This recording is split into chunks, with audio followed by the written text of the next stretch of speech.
Hi friends అందరైతే ఈ రోజు ఏం కూర వండుకుంటారు? ఈ రోజు మా కూర వచ్చేసి ఏం కూర అక్క? నువ్వే బెండకాయ కూర. అన్ని ఒకసారి వచ్చినాయండి. చారే కదా, అవే కారా కూర కాదు. పులుసా కారా? ఎందుకన్నారు? ఏం కాదు, ఉడికితే కొంచెం అవుతుంది. బెండకాయ చారు అంటే ఎంతమందికి ఇష్టం కామెంట్ చేయండి. నాకైతే మస్తు ఇష్టం. ఇష్టం లేనిది ఏదన్నా ఉంది అంటే బెండకాయ కూరనే నాకు ఇష్టం లేదు.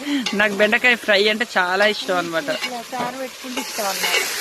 కాకరకాయ చారు, బెండకాయ చారు. ఎందుకంటే బెండకాయ ఎందుకు ఇష్టం ఉండదంటే జిగురు పంట ఇష్టం. బెండకాయ ఆరోగ్యానికి మంచిదా కాదా కామెంట్ చేయండి. మంచిది కాబట్టి నాకు నచ్చదు అనమాట. ఇట్లా ములక్కాయ చారు చేసుకొని తినాలంటే